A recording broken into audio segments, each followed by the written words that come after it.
There are a lot of discussion, there is a lot of technologies, there are a number of experts in this room, and I'm very happy that I've been asked to moderate this session. I'm not working in artificial intelligence myself. I'm a scientist from France on human genetics. And the reason why I've been interested in the topic is because I'm part of the European Group on Ethics of Science and New Technologies. That's a group of 15 people from different countries advising the European Commission for ethics aspect of science and technologies. And we are, for the moment, currently working on a statement on artificial intelligence. And more specifically, the title of the statement is on meaningful human control over so-called autonomous technology. And I think that all these things about meaningful human control and so-called autonomy will be part of the discussion we will have today. So we have three distinguished panelists, which I'm happy to introduce. We will start with Schweizer Roffel from Elsevier. He's a senior publisher on Elsevier computer science, and has done that specifically on artificial intelligence and all the computer sciences for more than 10 years.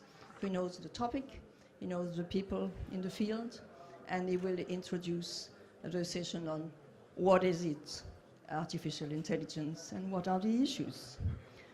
Then we will hear Satoru Otake, who's principal fellow from the Japanese Science and Technology Agency, and he will talk about the implication of artificial intelligence for research, more specifically. And then we will continue back to editors, and with Michel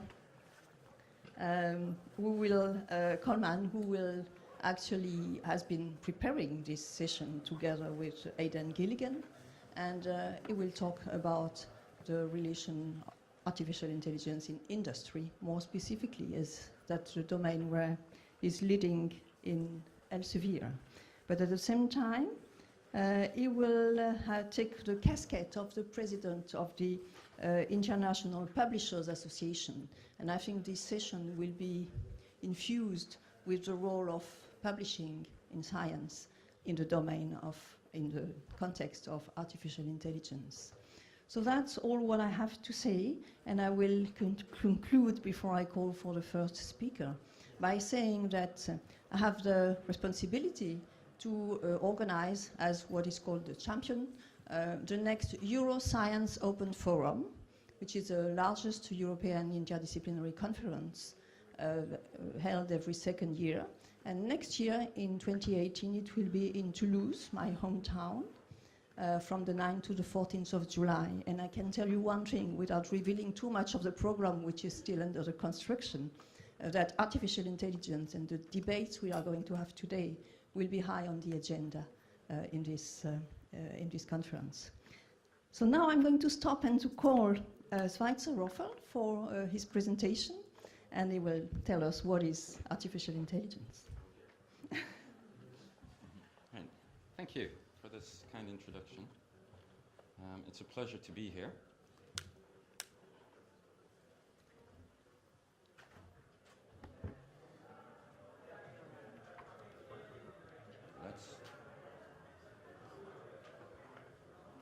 Yes. So my name is Schweizer Roffel. I'm a publisher for artificial intelligence at Elsevier, and I'd like to, well, talk about AI. Let's get it started. So there's some issues and opportunities. You've all read about fake news. Apparently, artificial intelligence will end humankind pretty soon. Doctors will become obsolete, and there's a whole new world. So the question is kind of what is AI and when did it start? AI is a way to do something artificially, and if you think about it, we have to then look at the brief history of computing first. A way to do something artificially started, I would say, in the House of Baghdad with the development of algebra, where you have mathematical general problem solvers for lots of problems. It's still people writing it. And from that we even get the word algorithm, which you will hear a lot more about later. Then we had the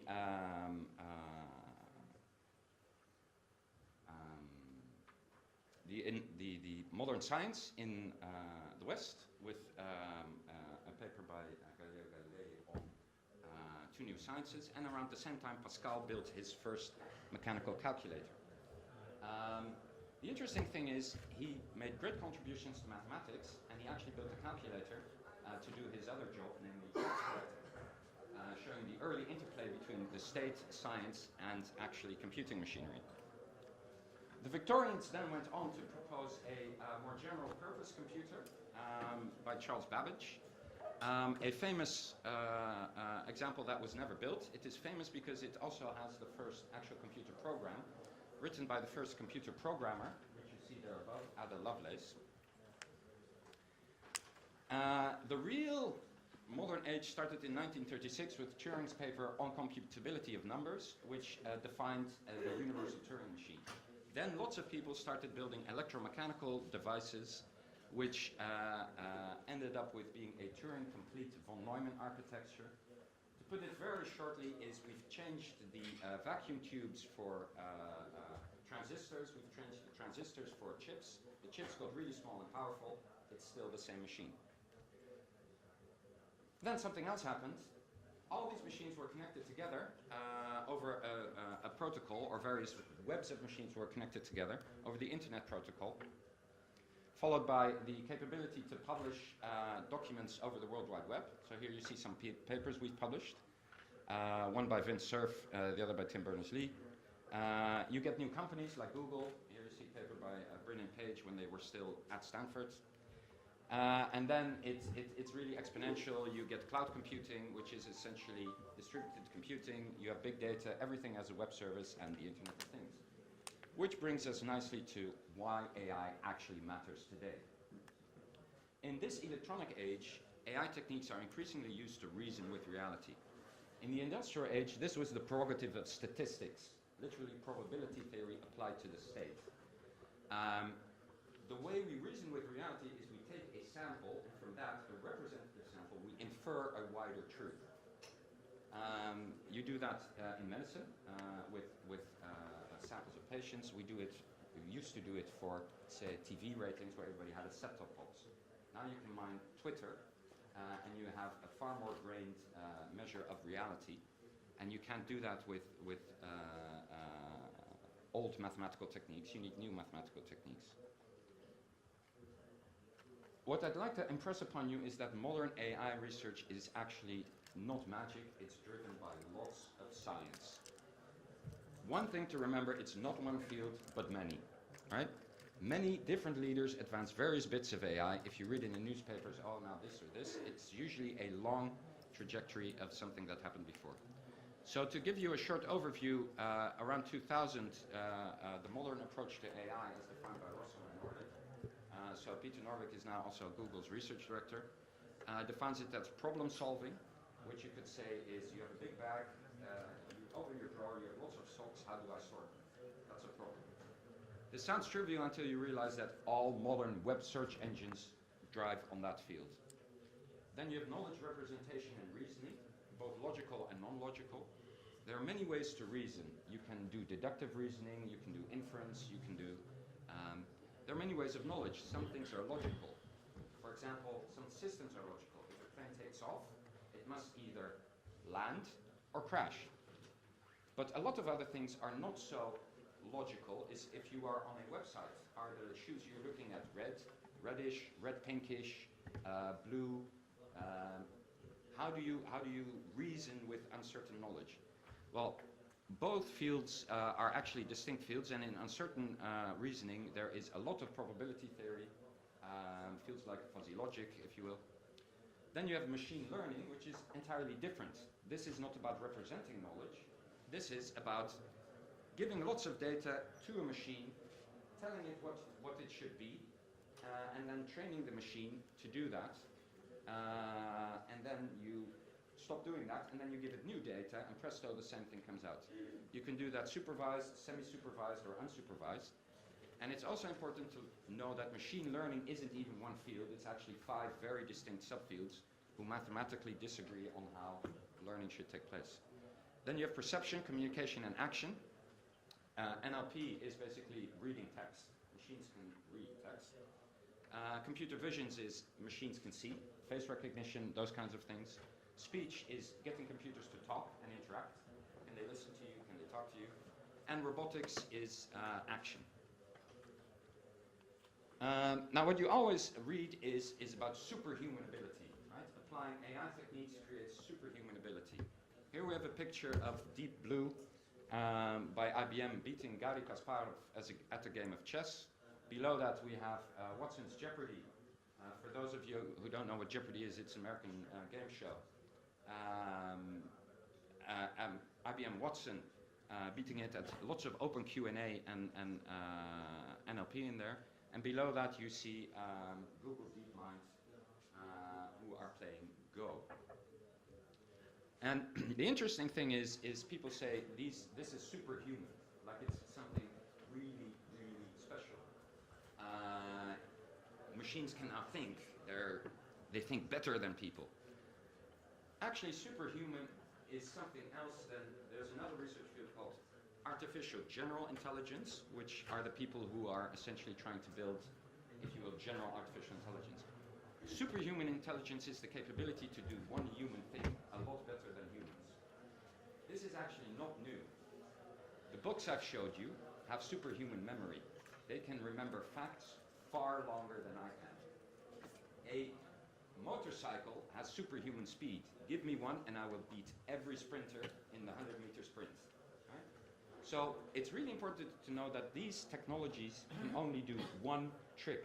A lot of money was put into them learning one specific game. If you go at RoboCup, for example, by Milano Veloso, my 6-year-old son will run circles around these robots, and they're completely not capable of doing that. Now, just to show off again how it's driven by science, here's a paper on Deep Blue written by the creator of Deep Blue, a paper on Watson written by David Ferrucci, who built it, and a paper on by the people who actually built the Go system. The point I'm trying to make here is applying AI science to build things or systems is actually just engineering. The company I work for, we also do AI, so I've showed you lots of papers, but you can actually also use that to data mine content and extract entities like funding bodies, link them up with people, and ultimately try to figure out, is there actually a conclusion here, and can we match that with other conclusions?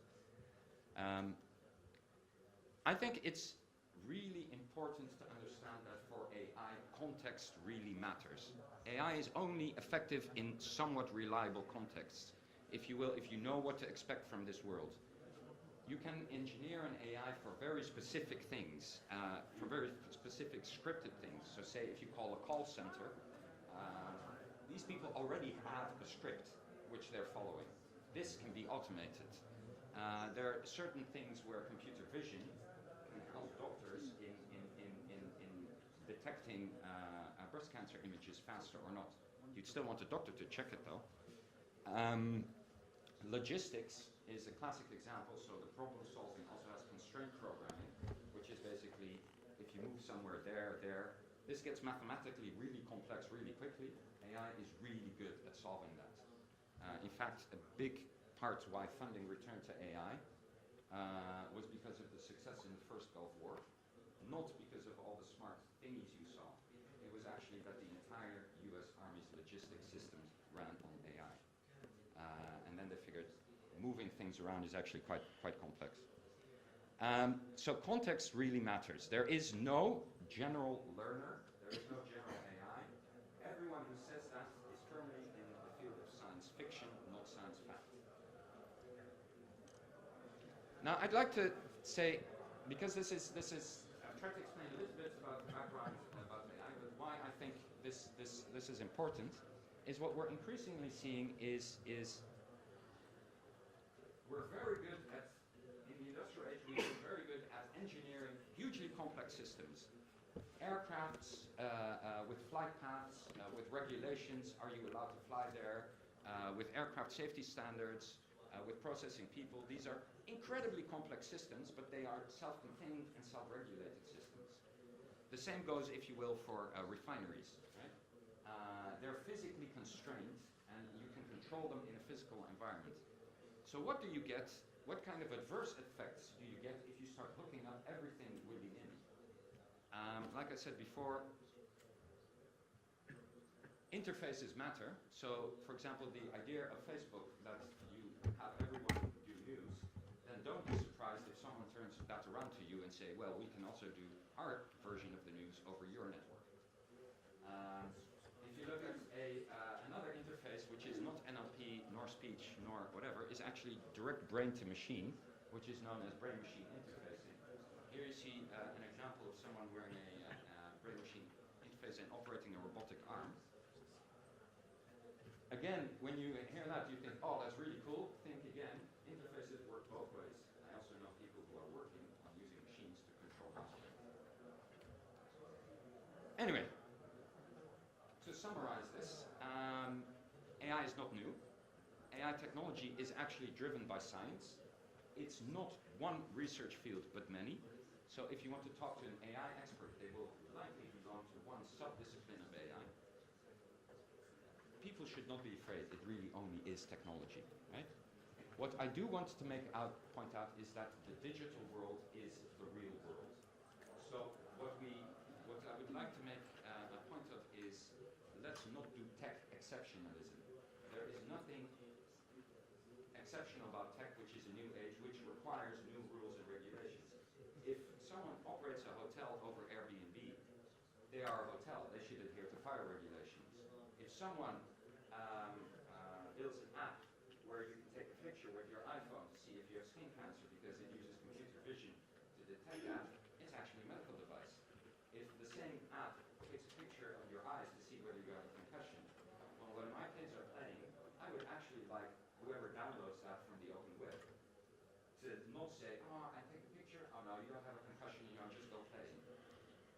If you publish news, maybe you are a news publisher. Right? So that's what I'm saying is for all these things, they act upon the real world. They are actors that do that. The fact that they use new technology to do that makes no difference. But do realize the impact is transformative. Online shopping, logistics, Amazon, you name it. There is no industry and there is also no science which will not be impacted by this technology. Just like a better telescope gave us Galilei, new technology will give us new insight. And the most important thing is, and that's what I've tried to explain here very briefly, understand what it can and cannot do. And I think it's really important that one cannot manage or regulate things one does not understand. So we need to educate policymakers. And the 2 points I would like to say to policymakers is beware of systems and always beware that interfaces work both ways. And on this happy note, I hope I have set the stage for our next speakers.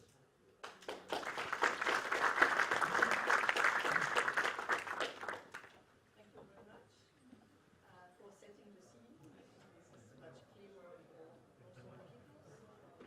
There are many people in this room, so I would like to ask the speakers, the next speakers, if they don't like to come here to free seats for people. So, thank you. So please take a seat, and there are 2 seats, I think, which are free, so feel comfortable.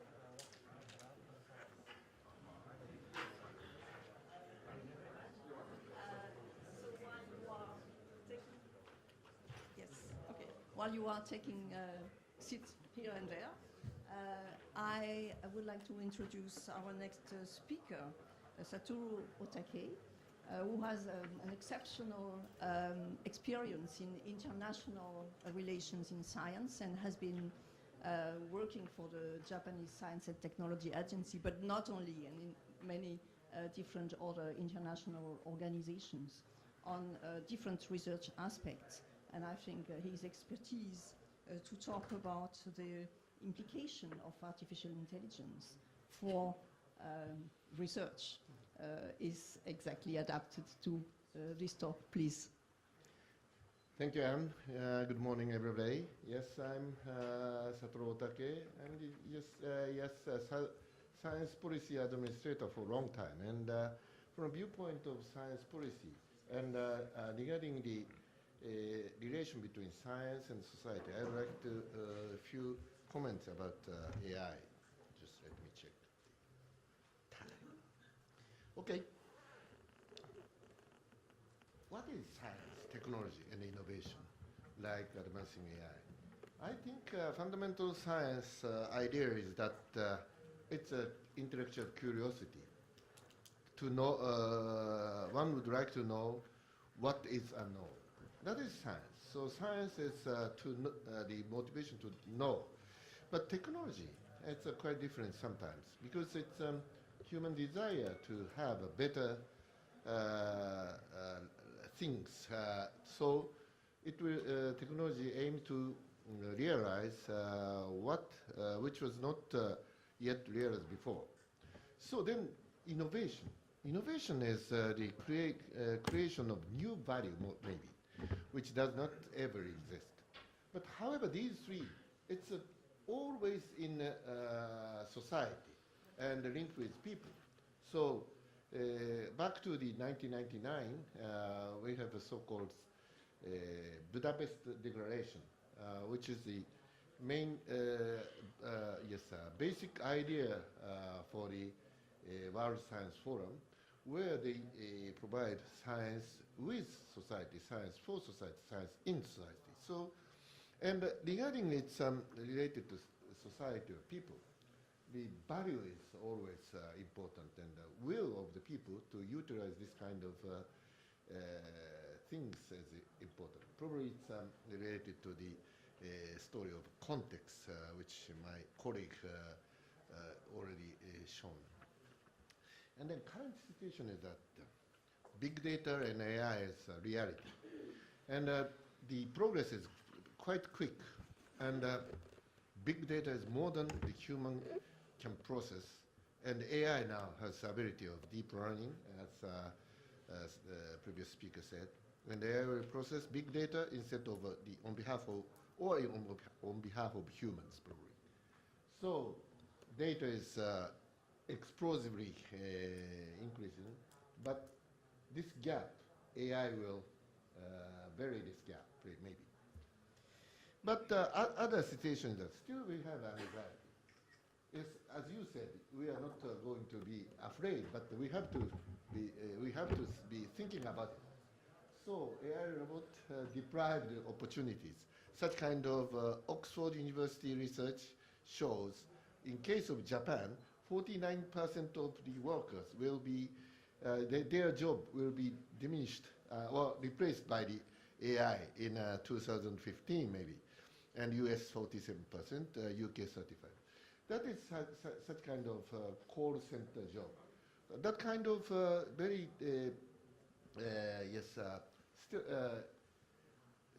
procedure-like job, probably to be replaced. And also it was said, Katsura says, singularity, we are a little bit afraid that the artificial intelligence will exceed the sum of total human beings' brain power. But is it clear? Okay. Now good news is here. AI analysis of some physiological data assists diagnostics, and also advanced robot-like power suits assist people with a disability or care workers for the elderly people. And also AI and deep learning has been making significant progress in the field of the drug discovery also. So this is like my history, that in 1960s, only we have this kind of robot. Yes, animation. Atomic Boy, his birthday is the same to me, actually. And also the lobby, you know very well, and Friday, it's a very, my favorite kind. And then we have such kind of experiment of robot to take care of the people. But reality now is that it takes time. Okay, dream comes true, and diagnostic assistance by AI happens, and also power suits HAL, which carry the heavy things very easy, and also final moment, quite new, Sony's Aibo now, it's fun with AI.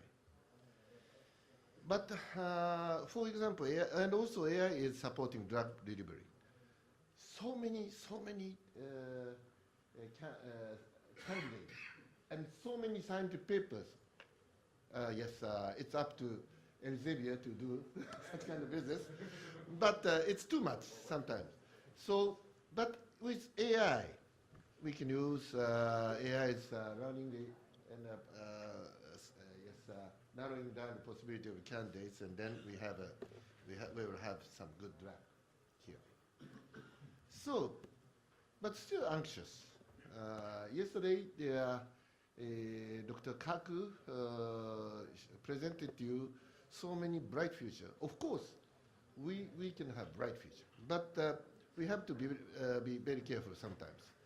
So, yes, data will soon go beyond the capacity of storage, too big, and variety of content. As he said, yes, my previous speaker said, if content is varied, probably its reliability changed.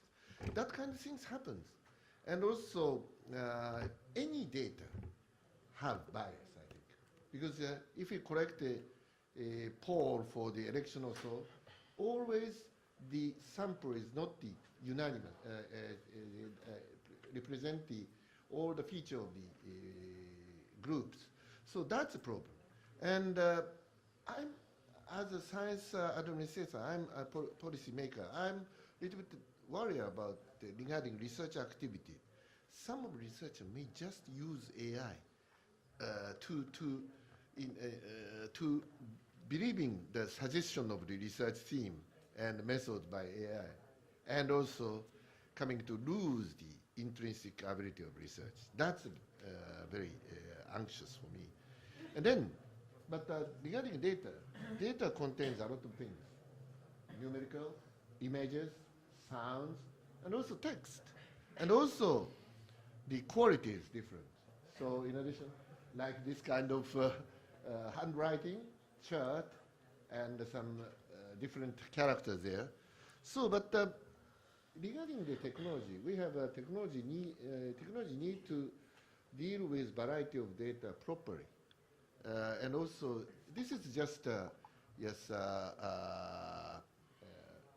way of expression, but its quality is different. So metadata or something is quite important to using data. And the second point is that everything to have two faces, bright face and dark side, bright side and dark side. Of course, bringing disruptive innovation to humans, probably AI could do that. Enhancing convenience around our life and providing a chance for everybody to grade up. But at the same time, unsolved ethical, legal, and social issues. Limitation of logic like, yes, unfortunately, the day before yesterday in Texas, some gun shooting happened, and somebody interviewed, and he said, guns are not guilty, humans are guilty. But in case of AI, who is guilty? That is a very big question. And also, important point is, we think AI is a good thing, but if we take it in proper way, probably enhancing inequality and disparity maybe. So this is a famous problem regarding the automated car. This car going straight and just all of a sudden this car faced the wall. And yes, the speed is a little bit higher, so maybe it hit the wall. But turn right, there exist children. Turn left, there is elderly people. So how this automated car choose? This is probably related to value. So who use what? Who decide value? So I think science, technology, innovation make our future better. Better is always difficult in definition because it's related to value. Sometimes values of you, value of me, value of other people, different relative to each other, but we have to think about some values common. But think this value is that origin of human being, I think. So human should be aware of the user, should be the user. Not we are not the slave of the AI. So some AI, yes, some of the accident happened. Some AI went over the common interest by discriminatory remarks. That happens really. And the problem to be solved in case of automated driving cars shows the situation as I told you. And I'm a little bit anxious about AI research. Who is AI researchers? My previous speaker said it's not a single discipline, okay? But among AI researchers or companies, some of them are eager to purchase technology advancement. However, yes, influence of their work is not limited in the lab. They are making new social phenomena in the society. It's transformative, my previous speaker said. So responsibility they have to aware. So how to do it is that AI researchers should work with people outside their disciplines, especially with humanities and social science people. And transdisciplinary important. And also AI companies, I do hope they think about so-called creative shared value with the society. This is so-called disciplinarity. And I think AI should be the final one, transdisciplinary one, I think. So, yes, Aidan said, science advice is no longer necessary after the AI. No, I don't think so. Science advice is one of the bridge between science and society. So science advice is mainly science for policy, not policy for science, and values matter. So in other words, science advice are overarching two cultures. Two cultures means it's a famous book by C.P. Snow, but yes, culture of politicians or culture of scientists. But regarding the culture or humans and also such kind of things concern, probably yes, it's AI cannot do that, or we should not entrust everything to AI. So science advice something like that. So science is something under the description below, and the policymakers or two cultures, something like that. So this is my favorite book, C.P. Snow, Two Culture. And this is my favorite cartoon that he bridges science and some literature. So towards the bright future of human, I think is that what is human? Human should decide, think and decide. So these knowledge people show that our characteristic is to think.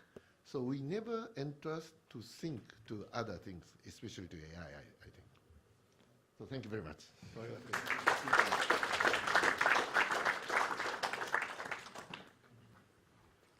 Thank you very much for this talk, and I could see already some discussion even within the panel, so it sets up the scene already for the future discussion. But right now we are going to listen to Michel Coleman, and well, I don't know which casket you will most use, the president of the International Publishers Association or the senior vice president of information industry relations at Elsevier. So it will be a mix. And I just repeat that together with Aidan Gilligan, who is, or was, yes, still is there, they have both engineered this session, and only with human beings, as you can see. So now I leave you the word. Great, thank you, Anne, for this is a very kind introduction, and great to follow after these two excellent speakers on AI. From my perspective, I mean, first let me say it's a great honor to be here, speaking at the World Science Forum in Jordan, making this event one of the biggest science events ever to take place in the Middle East. Allow me to address AI from the perspective of the information industry. Let me see how I can do that. Yes, all right. Very good. So where are we now? And I think I'll start with the first slide to set the stage. So since the advent of the World Wide Web some 20 years ago, 5 tech giants have come to dominate our lives. Google, Apple, Facebook, Microsoft, and Amazon. They're called GAFMA together. And thanks to these brands, which are now most of the recognized brands in the world, it has never been easier for us to gain access to information and services. Google will help you find the answers to any question. It will archive your emails. It will share your video content. Facebook will give you access to this global network of friends. And we have virtual anything delivered to our doorstep through Amazon. And of course, Apple and Microsoft, they will allow us to do all of this from the palm of our hands. So far, so good. But of course, many people ask themselves, what is the impact of just a handful of companies with such far-reaching influence on our society? In many ways, these tech giants have morphed into, from one-purpose big data companies, into, I would say, ill-defined multi-purpose AI companies. Whereas Google originally set out to improve internet search results, and Facebook was meant to connect college students, these have now become multi-billion-dollar businesses with conflicting commercial agendas that don't always serve the end user or consumer, people like you. Only last week, several US lawmakers publicly released a selection of Facebook ads, and I think they're here, which are bought by Russian operatives who try to sow division among American citizens and voters. And it is known for a while that Google search results can also be easily manipulated and at times to serve a very extremist political agenda. While everyone knows you cannot trust everything which is online, this reasoning doesn't always apply when the content is somehow promoted by our friends, or when we view information on applications like Twitter and Facebook, which we kind of trust. We're living in a post-alternative facts society, where controversial topics such as climate change are either actively rejecting or subjectively using scientific results. Fake news and information is a far bigger structural problem than we previously realized. 10 years ago, we noticed that the tech giants' power began to grow when they were simply single-purpose companies. Perhaps we should really start to worry now that they are powered by artificial intelligence and might branch out of control. Good, so what is the role of the publishers in all of this? A question that Anne asked me, and I'm very happy to answer. So publishers, I think, have a very important role to play, maybe more important today than ever before. We acquire content, and in the last 20 years, we've increasingly moved all those content online to platforms. So very much similar to platforms like Facebook and Google. But the big difference is, unlike the tech giants, that we do take responsibility for the content we produce. Speaking from my experience as a science publisher at Elsevier, we can guarantee that the material we produce adheres to the international standards of scholarship. It has been edited, peer-reviewed, validated, and most importantly, it's carefully curated so that it will remain accessible and citable in the far, far future. So, a commonly heard complaint about academics is that today's researchers are publishing too much and too fast. And it has been said that publishing the global output is growing by 8–9% every year. In other words, the total body of scientific literature doubles roughly every 9 years. And scientific material is only a very small percentage of all the information out there. I mean, we all know probably the quote from a Google leader, Eric Schmidt, who said in 2010, "We create as much information in 2 days as we did from the dawn of civilizations up to 2003. Of course, that's much more than one could possibly read in a lifetime. And that's a new challenge. It's not a new challenge. Since the 1970s, scientists and publishers have put their hopes in computers, databases, to get a grip on all that information. I'm following a little bit Zweitzer's historic approach here.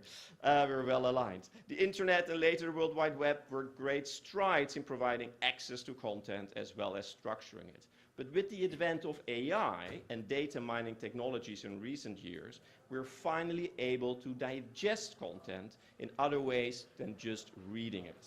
AI can save researchers precious time. Let me see if I have a slide on that. No, not yet. I'll stay on this slide. AI can save researchers precious time in their researching stage or simply keeping up to date. At Elsevier, we've developed algorithms, we know where the word comes from, based on the individual preferences of a researcher. And they can now recommend exactly the articles that they might be looking for or should be looking for.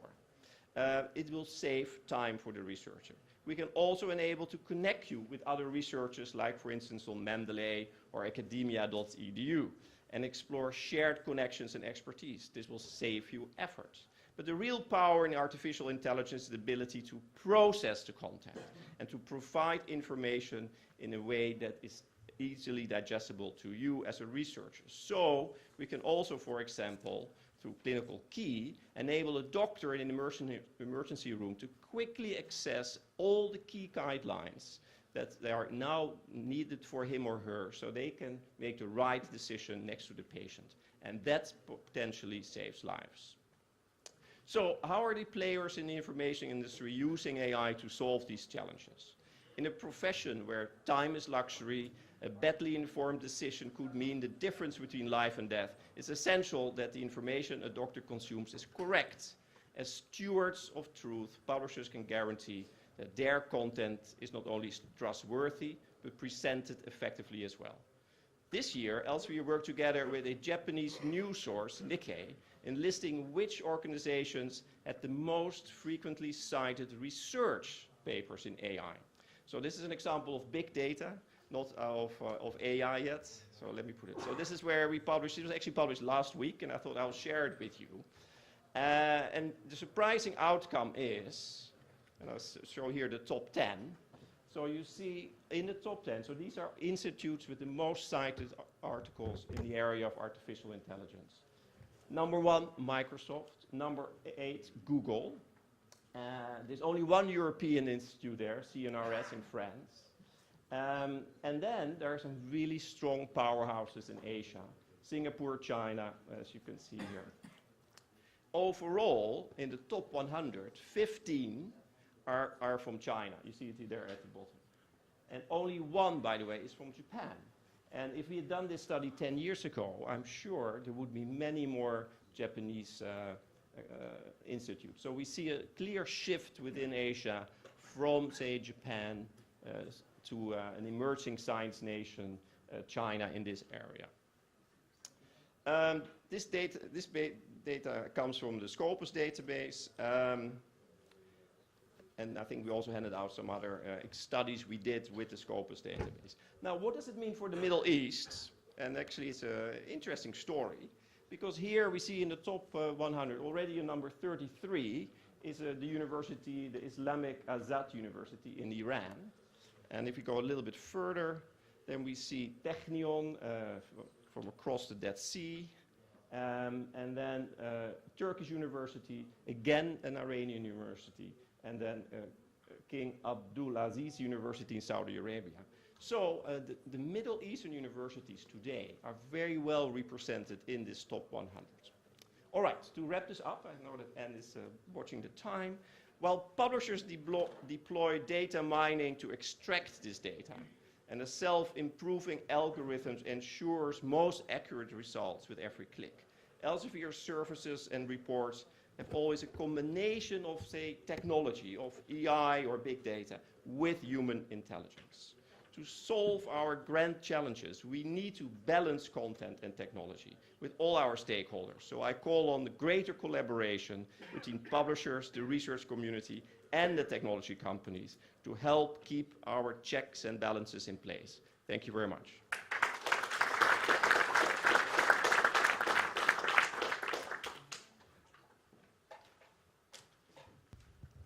Thank you very much for this illuminating and full of information talk.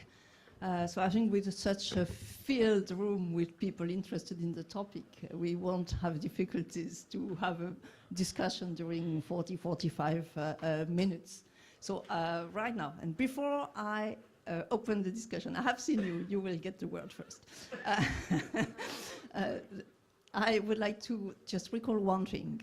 One economist called Schumpeter in 1930, which is not today, said and wrote a lot about innovation, and we are talking about innovation. And what he was saying was innovation transforms the values on which a system is based. So a lot of the discussion you have alluded to are to see or to talk about the values we are constructing our society and our lives on.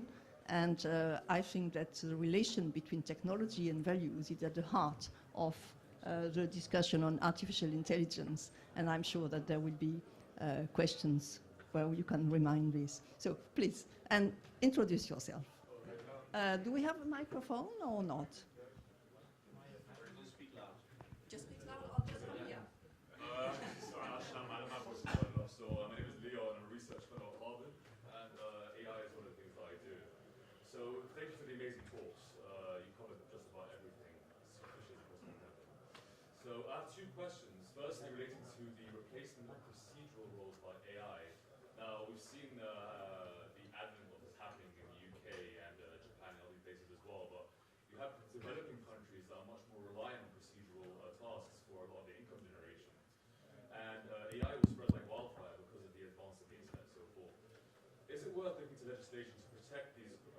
Is it worth looking into legislation to protect some of these people's jobs and try to keep them out of this kind of line of fire of AI? That's the first question. And the second question is, I'm fortunate enough to be at an institution which gives me access to a lot of GPU processing power, which is one of the intrinsic things that allows us to train these powerful neural networks to do a lot of these tasks. It requires loads of supercomputers and so forth and GPUs. And I've met a lot of really intelligent, enthusiastic Jordanian researchers so far, and one of the biggest caveats they say to advancing their own passions in research in AI is the lack of access to these facilities that we take for granted in our institutions. Is it worth setting up some kind of academic collaboration between us and the Middle East? Because this talk is about science and progression in the Middle East, and very specifically about the Middle East. Could we be doing more to connect our institutions with institutions here to give these researchers a chance to share in these widely available resources that we have and algorithms and so forth? Cool, thanks. I'm going to say something about the last point. All right, very good. Well, so one thing we always see in studies is that scientists that collaborate a lot, universities that have lots of international collaboration, they do very well. So I think your point is well taken. So if there is a stronger collaboration, say, between scientists here in Jordan and international scientists, it will certainly benefit Jordan. And if it can help them also to have access to facilities that are not available right here, I mean, it would solve two problems at the same time.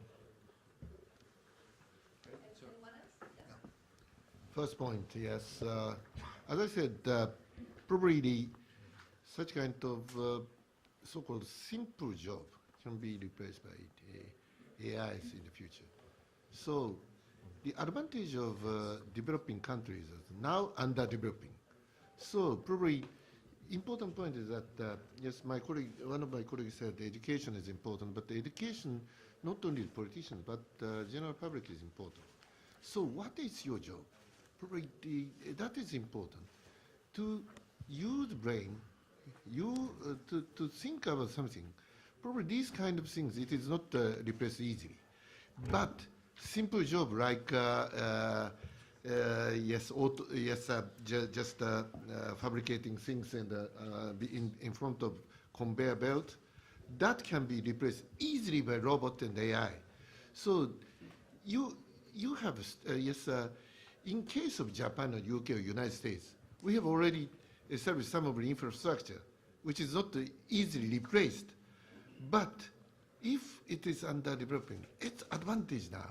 But this is advantage, but of course, it is not always good things happen. That some of the monopoly of first running people, they get get everything easily. So you need something very intelligent and very ambitious for the future, and intrinsic deep thought, not only for the AIs, but for us is important, I think.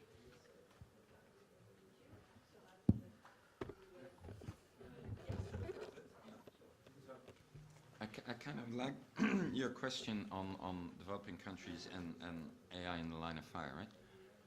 So one of the things, every really transformative technology, it happens in the industrial age. You create a few industrial powerhouses, which are now 100-year-old names, right?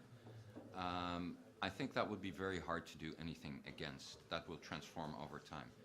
I think in the immediate effect, the rules we have thought up are actually not enforced by policymakers. So things like net neutrality, in the third world, there are lots of countries who get free internet, which to them is Facebook, right? They equate Facebook with the internet. No, you're laughing. This is actually serious. There is genocide happening in Myanmar because people think that this is the truth, right? With fake pictures and things like that. That is actually, there are already rules. Enforce them, net neutrality. Next thing is democratizing AI, right? So it's not that this technology is only available to these people. I think that's why, if you look at science, it's really important, and you can also already build things without the need of very expensive equipment. If you look at knowledge graphs, which are very hip, they're completely funded by Europeans. It's all European companies. It's just been popularized by Google since they started using them, and we all apparently listen to Google. So and so what I would think is really interesting, there's tons of open source resources, there's tons of things you could do. So yes, engagement, but engagement at many levels in how do you help local communities to help solve local problems using any technology, including AI. That would be my, that's what I'd like to see, actually. Something like the Sesame Project. Exactly. We can't treat only one question, even if it is extremely interesting. I think, so you tell who you are, and then you pose your question. Yes, my name is Haidar Freihat. I am from the United Nations ESCWA in Beirut. Our mission there is to help the Arab countries in deploying technology for development, including, of course, artificial intelligence. We all agree that artificial intelligence is one way to do many good things, including improving productivity, quality of life, and so on and so forth, but it has some negative side or dark side of it. For example, artificial intelligence would alter or adjust human behavior in many ways. Traditionally speaking, the legal sorting out of human behavior is done by governments through laws and regulations and constitutions and so on. But there are many rights that are being altered by artificial intelligence. So my question to you, do you advise that governments should take the lead in regulating the ramifications of artificial intelligence, or we should continue as is? In other words, that the private sector, the scientific community, the technological community will take care of that. For example, I could just state two little examples, quick examples. This month, WhatsApp has decided to give humans 7 seconds to delete a message. 2 months ago, Twitter has decided to increase the number of characters where a person can contribute to Twitter. So these are decisions made by private corporations. They are led by the stock market, you name it. It's not government or those who regulate. So I want your sincere advice. Should we advise governments to get into the business of regulating the ramifications of AI, or not to rock the boat, just let things run as they are? Thank you. Very good question. Corroborate. Yes, it's still, we are always annoying. But one thing is that from the viewpoint of market mechanism, it is not a good way that always government do something first. But probably, in addition to that, I don't know about other countries, but in case of Japan, speed of government is very slow, and the speed of company very fast. So it is not easy for government to take the lead regarding these kind of things. But probably proper relation between regulation and promotion should be necessary. But how we can do it, it is not easy. So, what I would like to suggest is that just introduce you so-called creative shared value, which was proposed by the Michael Porter of US, who is an economist. And this is, what he said is that, of course, companies pursue the benefit of their own, but not only thinking about the benefit of tomorrow, but a little bit far away, little bit long future, because company is the one of the part of the society. So how can they contribute to the society is quite important. So in that sense, yes, what kind of motivation? Probably it's related to the stock price or so. But anyway, such kind of autonomical regulation of the what is not generally accepted matter of the to the society is important for the company's attitude. But it's not easy way. Always government should think about it, not stopping the progress, and not it's not possible to government to stop every technical advancement, but how to make so-called good common understanding between the society is quite important. Can I add something to this?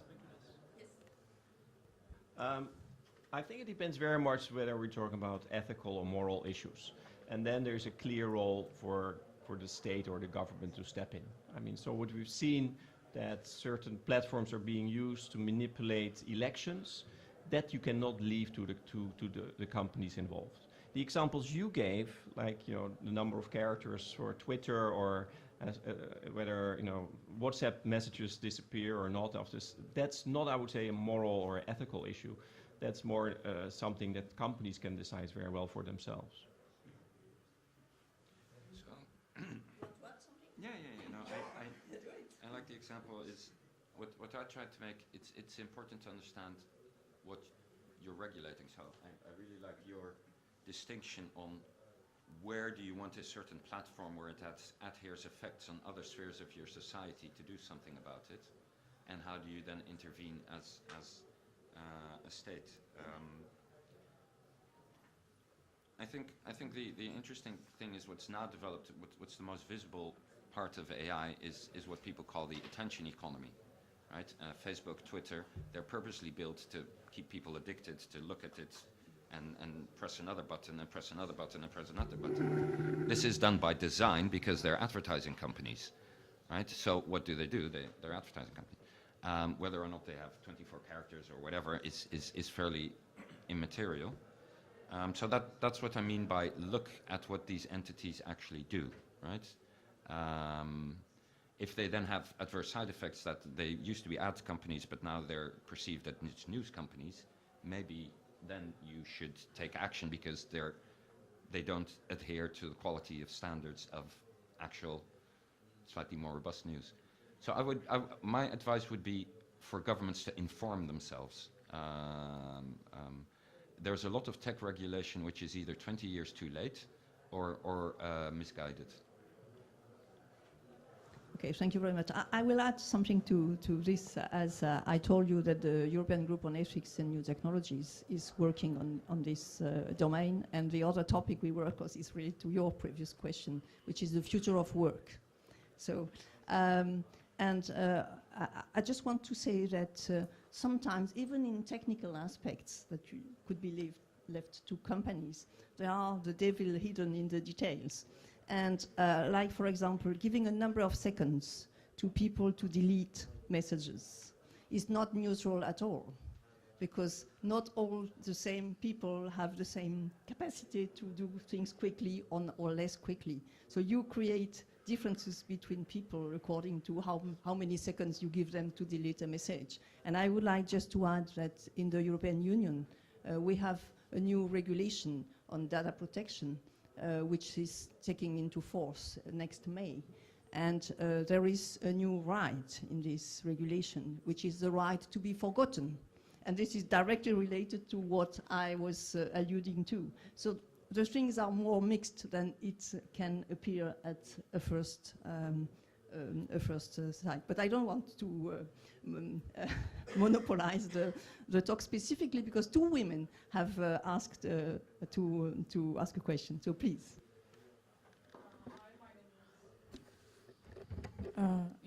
My name is Tala Sharqawi. I'm a student at the American University of Madaba. And my question is directed towards the ethical point of view of artificial intelligence. If we take the example of the car, which drives itself. So it's going to be programmed, of course, by a human, the scientists who actually created it. Now, when we come from one person to another, the ethical point of view that I might follow might not be the same one as you follow. So when we come to mass production and spread the technology from one country to another, what will be the red line to the ethical points of view or the values that would be implemented in the artificial intelligence?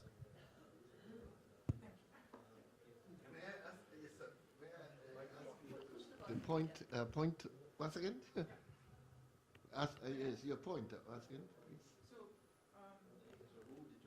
Who determines? the ethical perspective that one person might have towards. Okay. Okay. Yeah. So the ethical point of view, when we're talking about artificial intelligence, the scientists who are creating this technology are the ones who will kind of create the programming or the settings that it would follow, and the point of view, if we're taking, for example, the example of the car. What are the red lines? What standards are we going to follow? Because ethics are different from one person to another, from one country to another. Yeah. Yes. Okay. A very important and difficult question. Yes. What I feel is that, of course, first of all, ethics are different person by person, but also between the cultures. So what we have to do is that how to formulate so-called common understanding also. And what I feel is that, yes, someone said that we are now facing the days of co-design, co-production, and co-delivery. Yes, of course, especially in case of global issues, it is necessary. So that how to formulate that kind of common understanding is important. Of course, it is not easy, but yes, in some sense, I expect ICT or AI, whatever you say, to create this kind of platform, because all days human activity are limited. So we formulate small community. Within the community, there is a very good communication, probably common understanding. Now, our activity is very expanded. So the Earth is a little bit smaller than before. So, but in this time, we have to use AI or ICT to have some common platform. And the important point is that we are not going to reach some only unanimous point. We have to respect diversity. But how much we can agree to this kind of, so ethics is probably, everybody has ethics, but what kind of the contour which common to everybody we can find is important, and another aspect, AI or ICT can help that, I think.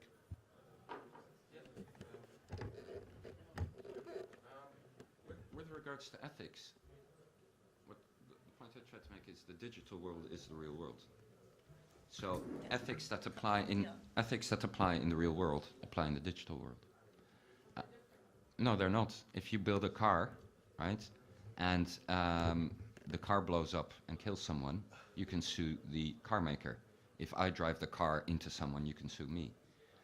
The same goes for AI technologies. And if you look at driverless cars, how they're being introduced, again, don't believe the sort of tech press. It's very likely, like I said before, context is very important. Driverless cars are probably very safe on the Autobahn, right? You go onto the Autobahn, you put up an autopilot, they form a little line, you drive with lower, and once you get off, once you get into an inner city, like the example I said with football, it's way too complex and the driver needs to take over. So the studies are there and that point that you have a certain takeover point. There's tons of studies how long it takes to get the human back into the loop from a control system.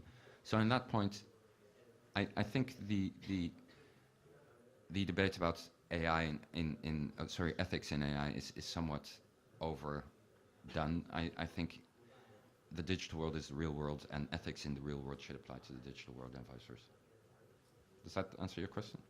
Okay, I just want to add one point, which is that you underlined, several of you did, the importance of transdisciplinarity and using humanities and using philosophers, if you can say using, but at least convoking philosophers into the discussion according to the kind of philosophy which are values. They are challenging actually, and they push their reasoning until solving in one way or another one a question like the car driver, for example. So having this from the start will actually influence the kind of decisions. But having only technology and the mind of just one person would not achieve the same, I wouldn't say universality, but at least applicability in a given context. So I think that an answer to your question is within what has been proposed to get humanities and social sciences very early in the process. So now we have another question.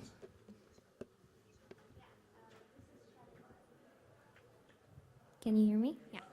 So this is Shalimar. I'm a publisher at Elsevier, but I'm not going to ask a question. It's more of a comment. I'm quite interested in data science, analytics, and artificial intelligence, but I'm just going to give a quick comment, an overview on what's happening in the Middle East and how we need to develop in terms of, our knowledge and what are the obstacles we're currently facing. So for 2 years, we've been trying to look at the Middle East and the challenges they're quite facing in terms of understanding data science and how we can integrate it in our everyday applications. So one of the challenges we have found, for example, is people understanding for it. People regard it till now as a rocket science. And basically, if you bring R or Python word, they would faint. So here's a challenge that we need to address. We need to build an understanding, spread awareness of what data science is, even at the early beginning of childhood, at schools, at universities, where people at underage would really understand these basic concepts in our lives. Because in Jordan, I know we only literally have 5 data scientists, and they are facing obstacles dealing with other people and even finding data engineers. And the Middle East is a rich region for data science, but our content is underrepresented. So the Middle Eastern people, they apparently speak Arabic, and there's where we need to focus, where data science is not really working well in Arabic. I know IBM is developing Watson to speak Arabic, and they have some obstacles as well in developing it. There is certain of accuracy level we're able to reach. But what we need now to focus on is also other than extending the understanding for people, is also focus on our Arabic content and how we can integrate it with data science. So we have to have data engineers who not only understand codes and different programming languages, but also understand the content together and build a database. That's how we can build a collaboration at an international level, because also people at the Middle East, we can't afford 100K per year to pay subscription to Azure and Microsoft by ourselves. But before even doing so, we need people to understand what it is, and our government to support us, like what the vice president at the UAE did. So we need also at a legislation level. Thank you. Okay, thank you very much for your comment, and I think you can pass the microphone to the gentleman just behind you. Thank you very much. I think that your comment was very well taken also by the three speakers, and you underlined the importance of the new professions like data scientists, and what was said during their speeches. Context matters. So to give you, I recently published a couple of NLP conferences in Morocco who solely deal with Arabic language processing, just because it's underrepresented. So we do try to, I mean, the point is what I was saying before is you need to enable local people to use local technologies to solve it, and local can be. I'm Mathis Buber of Friedrich Ebert Stiftung Office Amman, and I would like to address a question. I came a bit late, maybe it was already tackled, which is the good governance issue internationally. We have an international telecommunication union organizing, one of the oldest international organizations, organizing many aspects we are discussing here, including potentially internet and artificial intelligence. Now, the good governance question comes up because single governments cannot move in the same direction. They can move in different directions. We need a worldwide agreement. And recently, I think it's 2 years ago, there was an initiative in this International Telecommunications Union to get good governance structures into the internet, but the initiators were Russia and China. So there was a little bit of confusion at the union. Should we really follow that way? I would like to hear your comments on this general idea to have an international platform for this ethical, political, and other questions. Who wants to start? Okay, it's again a very serious question, and I think yes, ITU activities quite important nowadays. As far as I know, the same day, today probably, they have some intersessional meeting or hosted by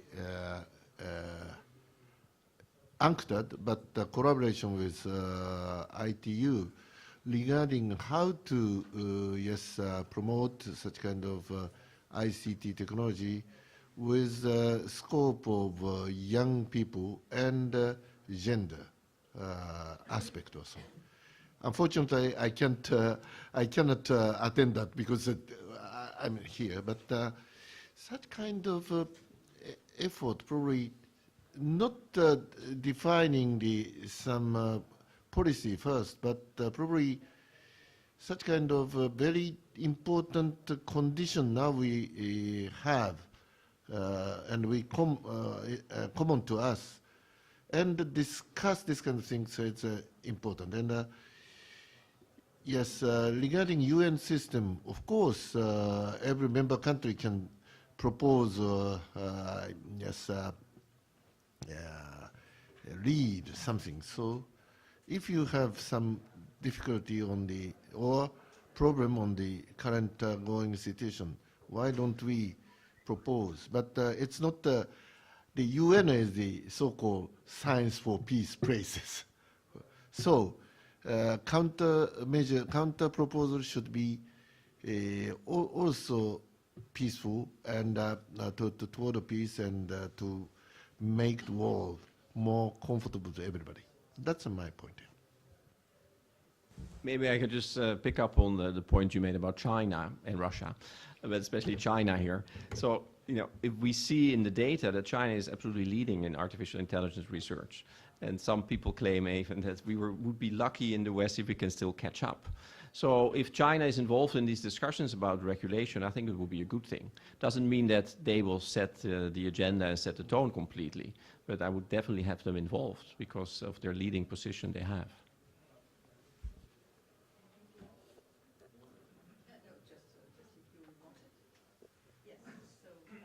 If not, and your question is very important, and I think it was alluded to in a big meeting that was held in Toulouse last July. It was the World Congress on Automated Control.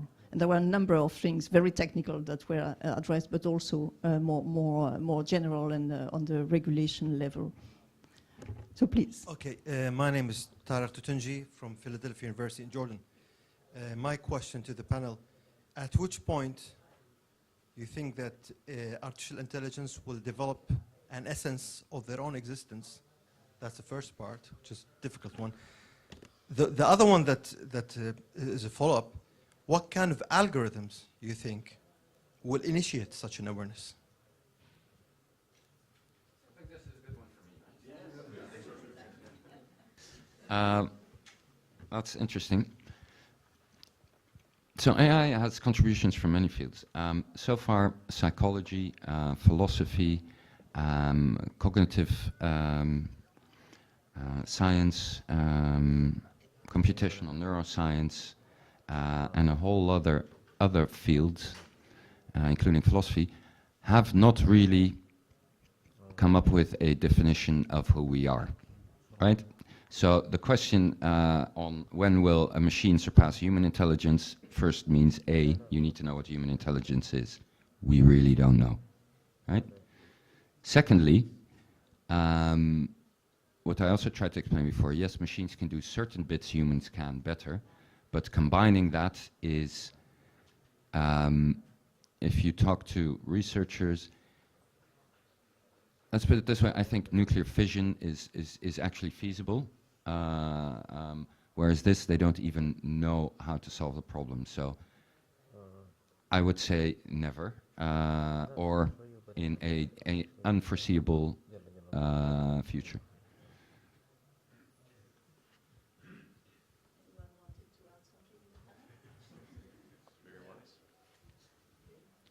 I just have a quick comment. My name is Qasim Al-Ma'amri. I'm the Program Director of IT in the Ministry of Higher Education in the Sultanate of Oman. Yep. Just regarding the dilemma on ethics and the case of the driverless car, I think that MIT is leading a new initiative which I like really well. It's not an interdisciplinary or transdisciplinary perspective, but rather an anti-disciplinary perspective where the the bias that the academic discipline would bring in is somehow excluded from the whole formula, which I just wanted to draw your attention to. Thank you. One wanted to comment? Any other question? I think, gentlemen, you have a question? Yes, okay. So. Shall I go? Oh, okay. So this morning I put forward the proposition that trying to repair the damage of children who have been malnourished in the 1,000-day window, okay? So my challenge, and I have been talking to DeepMind and others, is could we reverse AI engineering such that you can learn from how children's brains develop and use reverse algorithms? And I'm just wondering whether, because it's an active discussion, I wonder whether you have thoughts about the ethics of that.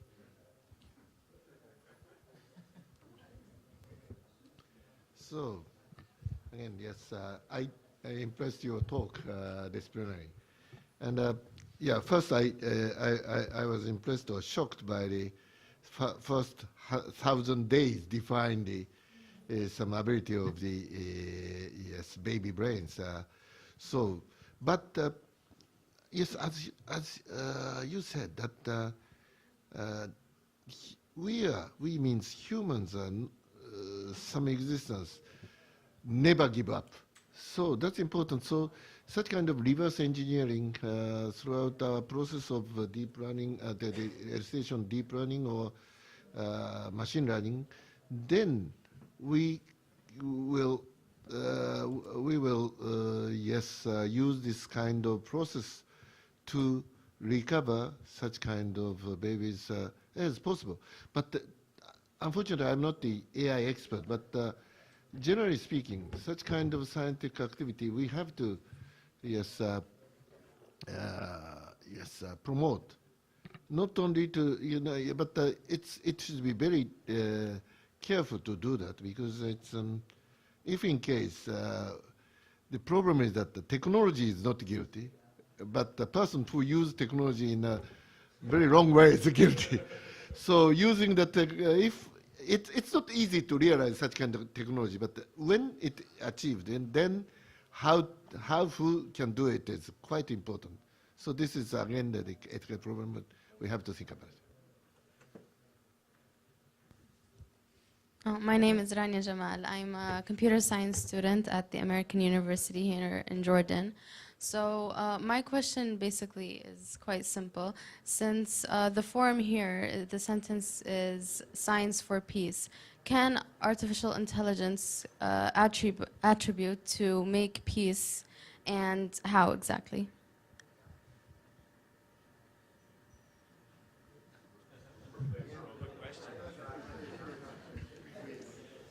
Well, yes. Like any technology, it can be used to make peace or make war. You can fill a truck up with food to bring to undernourished children, or you can fill it up with people with guns to shoot them.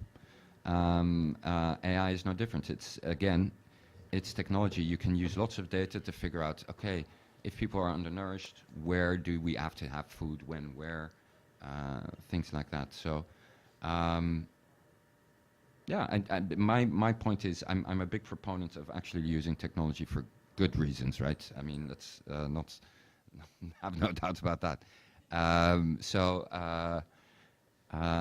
would encourage people, like I said before, to use technology to solve local problems. And I think the contribution that can be made is that it's such a transdisciplinary thing that it crosses boundaries, right? So where people were before fighting over, this bit of the pie is mine, or this bit of the pie is mine, you can start building structures where you say, wait, how do we make a bigger pie?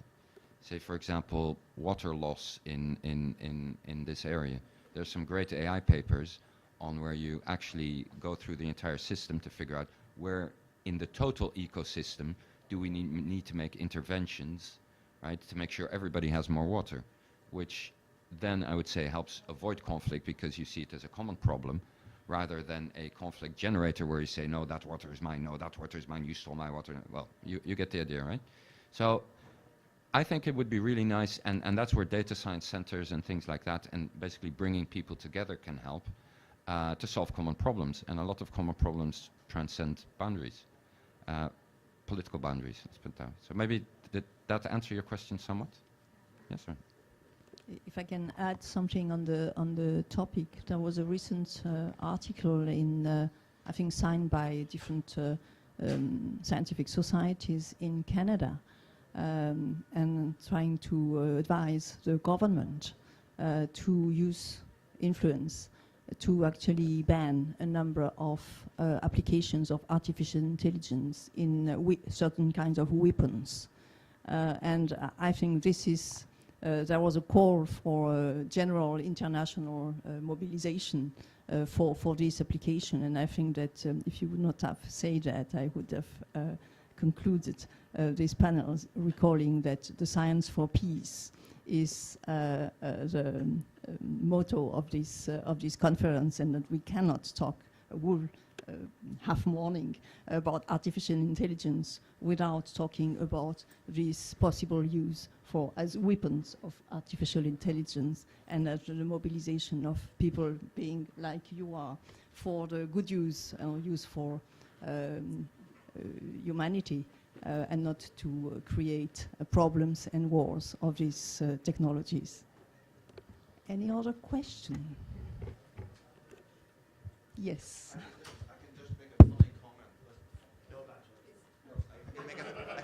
I can make a funny but serious comment on your last comment, and that is when I discussed artificial intelligence with the head of the Irish military, his biggest concern was machines that did not obey orders.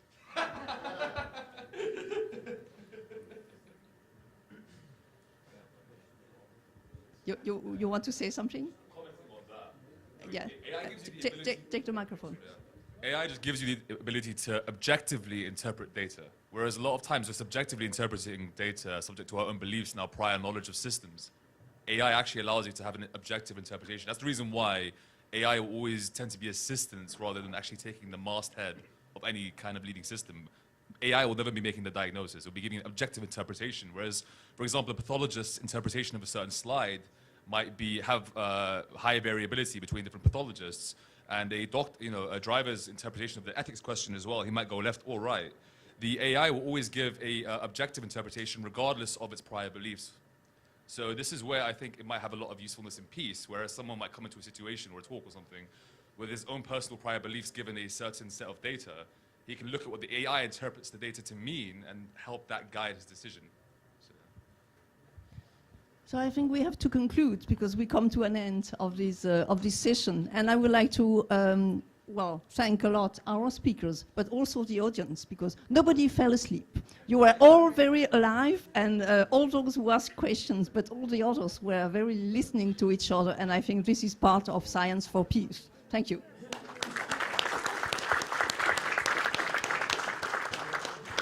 So maybe, Anne, can I say one last thing? We have a handout which might be very interesting of you.